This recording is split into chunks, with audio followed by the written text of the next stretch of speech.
Hello everybody, I'm coming today to talk to you about loving yourself and self-love. I'm doing this challenge which is 10 days, so we're on day 6. And yesterday we did the topic about finding your mission, and if you didn't know your mission, or how can you find out. And today's topic we are going to talk about loving yourself. So what does it mean to you to love yourself? We know it's not very common thing in terms of hi Maria, nice to see you. It's not very common in our society or something, maybe the culture we come from and things like that, to love yourself. What is it that, what is that? How are we supposed to love yourself? You should love more the other person rather than you, and and things like that. But actually it is a very important concept and something that we haven't looked at, because what I personally believe in, we cannot love other people, and we cannot we cannot do things for them if we don't do them for ourselves, because it raises a conflict. It raises a personal conflict in us. So you cannot come from a empty cup and trying to fulfill somebody else's cup. You cannot stay actually with an empty cup and expecting somebody else to pour something in you. Like, you don't love yourself, you're full of hatred, and you're expecting somebody else to come and pour in your cup. It's not gonna happen. How do you think this is gonna happen? Loving your partner, loving the people around you, loving your kids. And kids are very good at observing us. They love to observe us. They love to copy what we do. And if you're a parent, the kids, they don't listen to what you tell them. They just watch your actions. They look at what you're actually doing, how you're treating yourself, what example are you giving to your children? Because very often women make very big mistakes. They like, oh, I'm gonna take care of everybody else and I'm gonna leave myself on the side. You are your own resource. If you are not, let's say you're giving water to everybody, but you're not giving water to yourself, how are you going to to give water to somebody tomorrow when you are actually dehydrated? You might collapse somewhere. It's the same with self-love. If you're not fulfilling your own needs, if you're not fulfilling your own desires, if you're not loving yourself, if you're not doing things for you, how are you going to be able to do it for other people? You're not going to be able to, because you're not in a resourceful situation. You're not in a resourceful mode. So for example, let's say when I don't do enough work on myself or something like this, or for example, if I don't take enough break and I try to help other people, but I need my break, I can't help other people without me being in a resource. Because if I don't accumulate this break, this I don't know, to relax and rest, how I'm going to be able to help other people? Because I'm my own resource. It's the same, for example, with health. If you're not healthy, how are you going to be able to help somebody else to be healthy? What example are you going to give? Lead by example, not by words,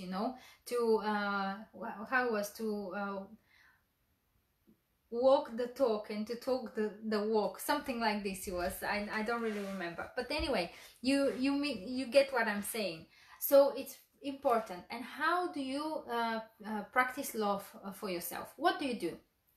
Let me give you some examples. So for example, one of my favorite practice for love, to show myself that I love myself, is first when I eat healthy food, when I take care of myself. I take my vitamins, I eat healthy food, I take care of my body, because this is part of me. My body is is the car that is taking me from A to B. So I need this, I need to take care of it, because if you don't take care of your, it's very fashionable to say your body tempo. If you don't take care of it, how are you going to take yourself from A to B? You're not going to be able to. So you need to take care of yourself. You need to give yourself good food. You need to give yourself good water. You need to take care of this body. You need to exercise. You need to do yoga. If you have something as an emerging as a health issue, you need to go and fix it. And in Bulgaria we have something that it says if you have a strong soul, you're gonna have a healthy body. So you know, you need to look after your soul, you need to look after your emotional needs, emotional things that they are raising you. And of course I would also recommend doing consultations, doing seminar, reading books, you know, feeding your mind, feeding your thoughts. Don't leave yourself to live in this negative mode, in this victim mode where you always like, oh, you know, the situation is really bad now and I feel so down, and you're complaining all the time. But this is your own head. How can you live in your own head like this? You know, you need to be positive, you need to find a solution for always. And people sometimes when they're so desperate, and I'm like, and it's a very great word. I learned it when I was in one seminar with Marie Forleo here in London, and she even has a book on it. So it's everything is figure outable. So you can find a solution for everything as long as it's not life-threatening. You can find a solution for everything. You know, as long as it's not natural disaster, as long as it's not a war or something that is not under your power or something like this, you know, you can always find a solution. You can always do that, and you can always see the situation or something from a different perspective, right? You can always see it from a different perspective.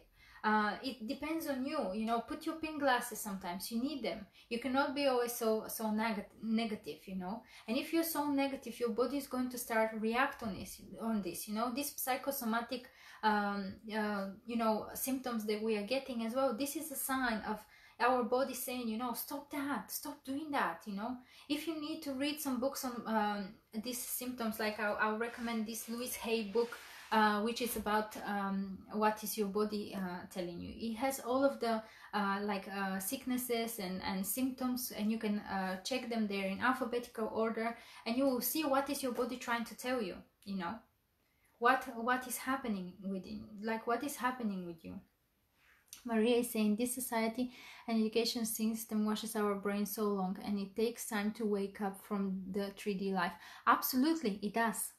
But the good thing is that now we live in a time where we were forced to wake up. And actually, I think I'm just saying it as a knowledge, you know, I'm not saying it as a judgment or anything, but what we are experiencing now is because many people weren't awake.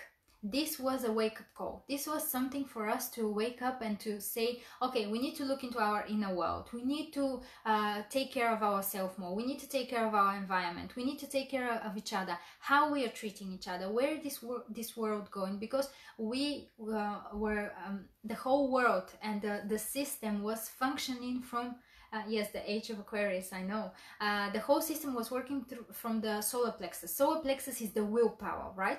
The willpower is like, I want to achieve, I want to do this, I want to do this, that, I want to be rich, I want to be successful, I want to do this. You know, it's very determined and very, you know, like me, I want to do this. But what about the environment? What about the people around you? You don't care about this, you know.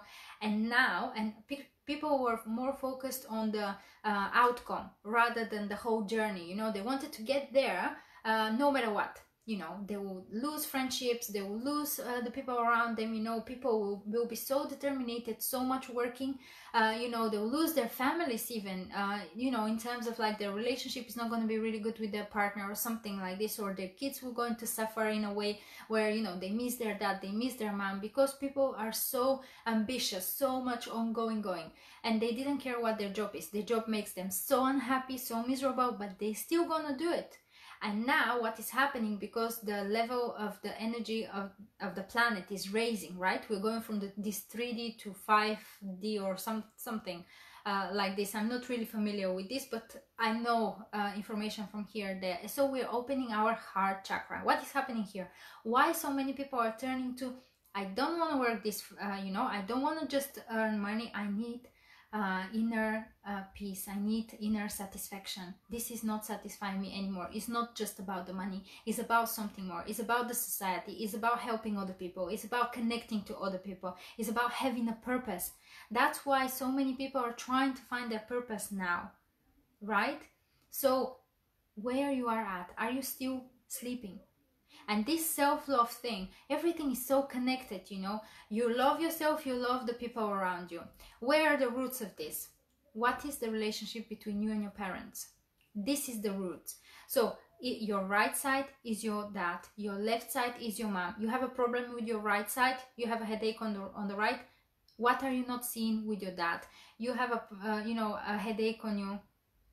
Happening to me now. Absolutely, we are all in this roller coaster at the moment. I've been also through so much things, trying to figure it out and trying to evolve and trying to expand and trying to realize things and shake off myself from limiting beliefs and everything. We all have it. We're just on different levels, but the most important is to be on the path.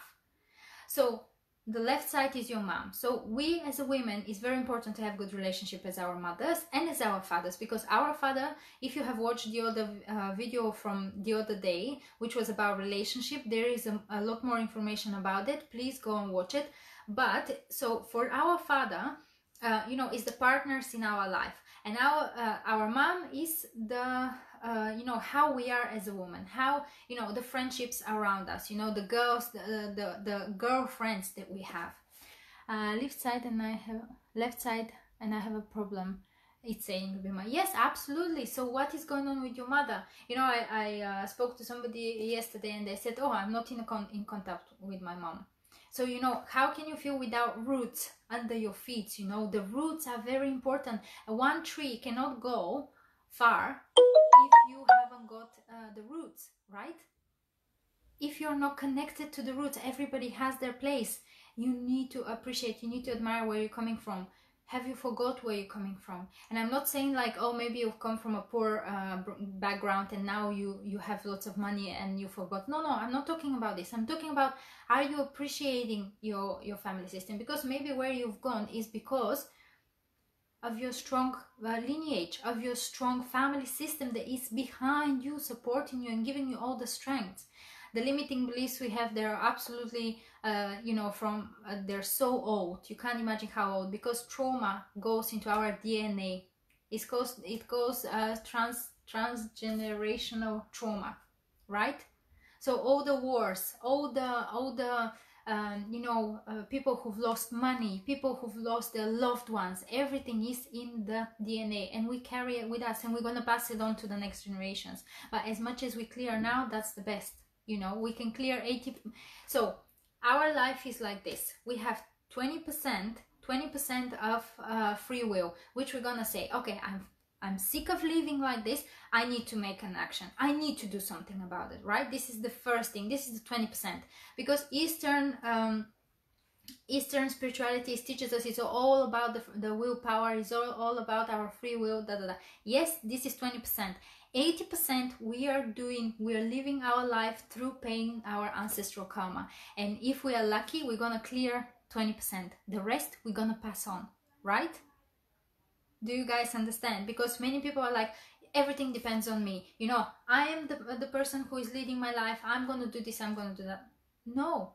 If you feel like you're just an observant in your life, if you feel like you're not living your life, that's not your life or something. If you have a repetitive pattern, repetitive situation in your life, that is like constantly repeating, you're doing something different, but this always repeats with you, just with different people, you are entangled with a karmic story in your family generation. Do you guys understand? We have something from our past lives as well, but this is the main thing that we are doing, because our soul has chosen this family, this generation, to be able to clear all of this. We have the strength, we have the energy to do it, but we are deciding. That's why God have given us a free will. So Marie saying, the older we are, the more we feel it. Absolutely. Many people are like, I have this big burden on my shoulders. Even my shoulders physically hurt me. This is because you've taken too much baggage from your parents.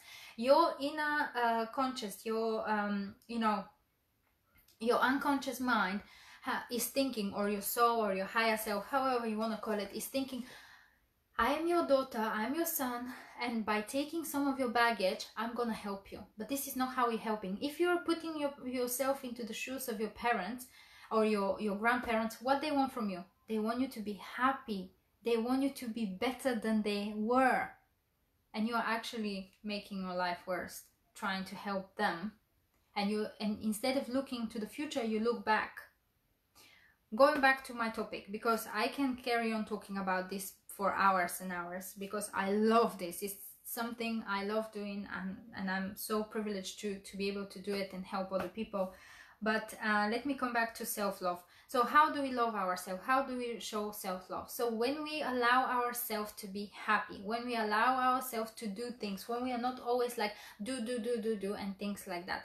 When we are in contact with our feelings, very, very important. What feelings do we have? What are the primary feelings? Very often people are in secondary feelings. What does that mean?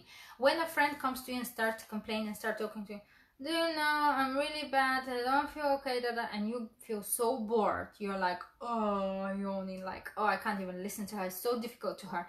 This is because they're in secondary feeling. They haven't got in touch with their primary feeling, their inner child.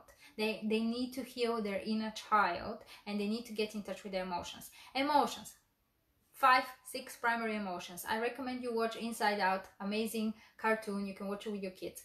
So we have the first emotion, which is the sadness.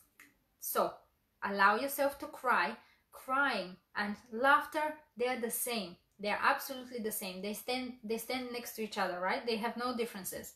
They're the same feeling, but we express them a bit differently, right? So it's very important to allow yourself to cry. If you don't allow yourself to cry and be sad, you're not able to enter the laughter. You're not able to enter the happiness, right? So sadness and happiness go together, okay? So, you know, the water is representing the emotions, and the emotions, you know, when you want to cry, you want to go under the shower and cry. When you want to, you know, I don't know if you have noticed, when you're around the sea, when you're around water, when you're in a swimming pool, you laugh a lot, because the water makes you laugh, because this is the energy that brings out, okay? So then from this sadness, we have fear. What is the fear for? It's very important to acknowledge the fear. Fear is to protect you. You know, when you see a bear, you don't go to the bear, you run the opposite side.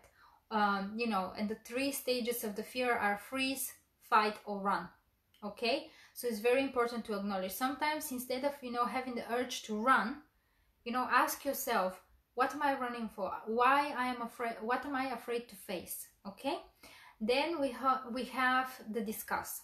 Discuss is there to protect us. Is there, you know, not to get poisoned, not to, you know, I don't know. We just have disgust from. Normally it comes from our childhood, when we've seen something that we feel like, oh, that's not my thing. And then we have the anger. My favorite.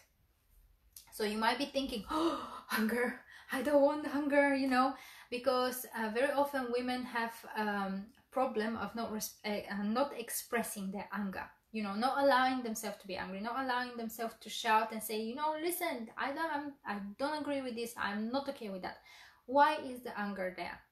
Is to make us put boundaries, right? When we're angry and when we don't express our anger, when we try to repress it, what happens with us? We start crying, and we have no power to make a change. Anger gives us the power to make a change. So if you cannot get your anger, get a glass or a bottle, go and smash it into the ground, you know, or maybe you're in the car and start shouting about something, or maybe, you know, if you have this I don't know the name in English, but you know that you can beat them, you know, this they're a bit soft, you know, boxers, they use them. Go and beat this up, you know, and maybe you're angry at your ex-partner, maybe you're angry at your boyfriend at the moment, maybe you're angry at your dad, maybe you're angry at life. Go and express this, allow yourself. This is blocked energy in you, blocked resource. And when you are not allowing it, you're not able to say, you know, I don't agree with this, I'm not okay with this, this is painful for me, it hurts me, and I can make a change. Or go to the gym. Maybe, you know, yeah, that's also an option. I don't know if you're going to be comfortable there to express anger, but you can try and do this, you know. I'm not saying go and fight with people, go and shout at people and things like that. No, this is your own therapy. You do it by yourself, because when you clear this out, then you're going to be balanced. Then you're going to be able to talk to people normally. Then you're going to be able to see life differently. So it's important. And then the last one is happiness. And happiness also, I think, goes with love, right? So if you have all these 4 in balance, if you're able to recognize them, all this positive thinking just doesn't work. I'm telling you, it doesn't work. You need to be balanced. You need to allow yourself to be sad. You need to allow yourself to be fearful sometimes, because these are normal human feelings. We're just humans. We're not robots. We're not perfect. We're just humans. So get in touch with your feelings. Allow yourself to laugh. Try to heal your inner child. This is very, very important, to heal your inner child, because that's where our emotions mainly come from. So from our inner child. So also, we're gonna do an exercise. Please prepare pen and paper. So prepare pen and paper, and we're gonna do a quick exercise in which we're gonna balance your ego, your higher self, and your inner child, right? So if you are thinking, what is the percentage between your ego, higher self, and inner child? What would you say? Out of 100%, maybe your ego is 70%, 15% for higher self, 15% for inner child. How? Maria, so basically you grab a pen and paper, you can write a circle, and if you decide, if you're thinking about, so what is your ego? Your ego is the person, the side in you that is making you to fight for your point of view, for example. Ego is sometimes when you try to always be right, you know, I'm always right, I'm always gonna be right, you know, you're wrong. You are not able to stand, you know, to go backwards and be like, okay, maybe your point of view is true, maybe, you know, I don't know, I need to think about it, you know. That's our ego. Our ego is always trying to protect ourselves. Our ego is always fearful. Our ego is always trying to tell you, oh, how, you know, maybe also it brings jealousy. This person is better than you, or maybe you need to do something. And many people try to repress their ego. No, your ego is a resource if it's in balance. So your ego makes you go to work on time. Your ego makes you finish this task that you said that you're going to do. Your ego makes you keep your word. You can't suppress your ego. Then you have your higher self. What is your higher self? Is, you know, at the moment you are in your higher self because you're listening to me, you're listening philosophy of life, you're trying to help yourself, you're trying to develop yourself. This is your higher self. You know, when you're trying to give advice to other people, when you like to read a book, or when you like to watch a nice intellectual movie or have an intellectual conversation, this is your higher self. And your inner child is the part of you which makes you laugh, which makes you, you know, to enjoy life and to say, oh, look at the beautiful sky today, oh, look at the beautiful flowers, oh my god, it's so nice. And he's laughing and he's happy and he's joyful and he's very, very light. This is your this is your inner child. And, you know, maybe allowing yourself to have some sort of sweets that you liked in childhood. This is your inner child. So first, we're gonna do, if you have pen and paper, the first sentence in order to balance your ego, higher self, and inner child. So the first sentence is I must. I must do. What you must do. So for example, I must be successful. I must be a good wife. I must cook every day. What you must do. What is a must for you? I must. And that brings a lot of heaviness in you. I must do this, I must do that, I must. What is it for you? Then the second sentence is I can't. What you think you cannot do. I can't be successful, I can't be rich, I can't be happy, or I don't know what you can't do. And then the third one is I am afraid. Write them in your notebooks, write them on a piece of paper, and then we're gonna transform them. I am afraid. What are you afraid of? What is your fear? What are you afraid of the most? And try to get in touch with your fear fully. Maybe you're afraid, I don't know, what are you afraid of? You're afraid to fail. Okay?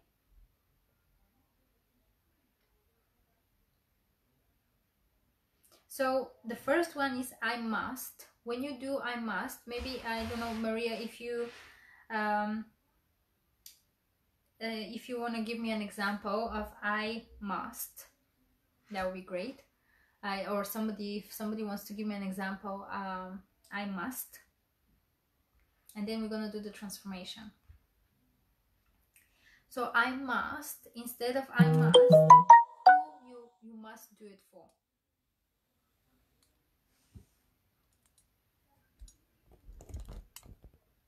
Sorry, I just need to. Who you must do it for.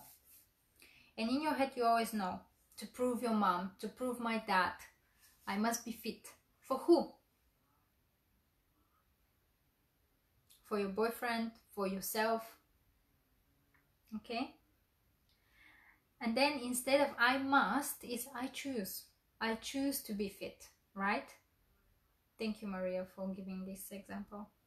I choose, because this is, I want, because this actually is your inner desire. It's not, you know, sometimes we just try to make ourselves thinking of, you know, somebody else. We're doing it for somebody else, you know. I need to do this to prove somebody for myself. Okay, brilliant. But then instead of I must, because that puts so much weight on you, you can put I choose. I choose to be fit. And you will be. You know, this is a lot easier. I choose, because it's a choice. Then I can't. This is a lie. We can. We can do anything. Everything is figure outable, as I said. And you know, as I said, we cannot stop the virus, right? We cannot do anything about it. This is the situation we are in. Our soul has chosen to come in this lifetime, in this part of the, you know, of the history. That's it. We can't do anything about it. But for other things, it's a lie. I can. And what are you afraid of? That means that your soul wants to go through this experience. So if you can fight the fear, depending what your fear is, it could be related to mother, father. I can't be a millionaire. It's a lie. It's a lie. You can, right? I can be a millionaire. And then, and actually, I don't know, Maria, if you have watched the abundance webinar, you can scroll down the page, or you can go to my page, and you can find the video there about abundance, and I'm talking about being a millionaire. I'm afraid of death. Okay, death is a very common fear, right? So it's a very common fear, and you know, you need to find a philosophical way of seeing it, right? Different way.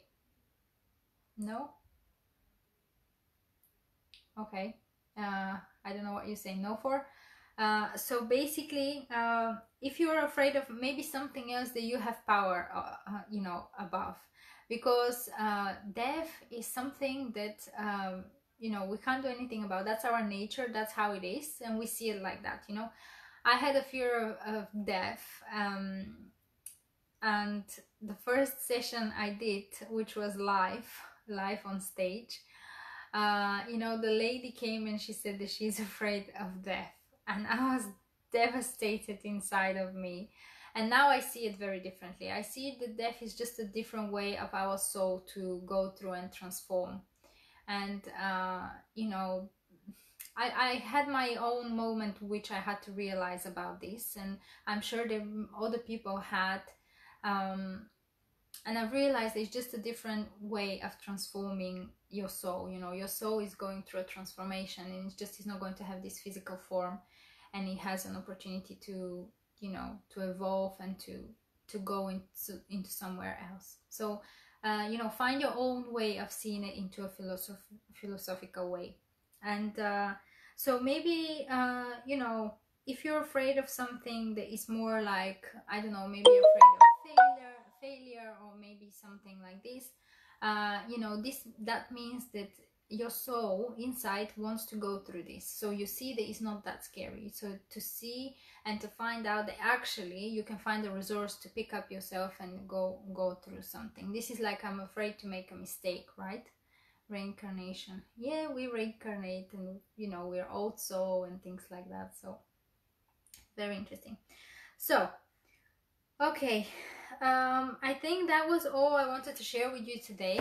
I hope the exercise was useful. For me, when I did it the first time, it was eye-opening. It was, oh my god, and I do it from time to time to check where am I standing at in my life, and see what are my fears and things like that. In terms of I can't now, you know, I strongly believe that I can do anything, and you know, it's very important to feel in a resource that you can do anything. If you have any questions about the topic that we spoke today and about loving yourself, I know this is a very broad and big concept, and it's hard to narrow and navigate just one thing. But you know, we need to begin from somewhere, and this first step actually is a show of we show that we love ourselves. That's our first step. So thank you very much for being with me today. Share this video. Whoever shares the videos the most will win a free session with me. So go and share it somewhere else so more people will love themselves. Thank you, and see you soon. See you tomorrow.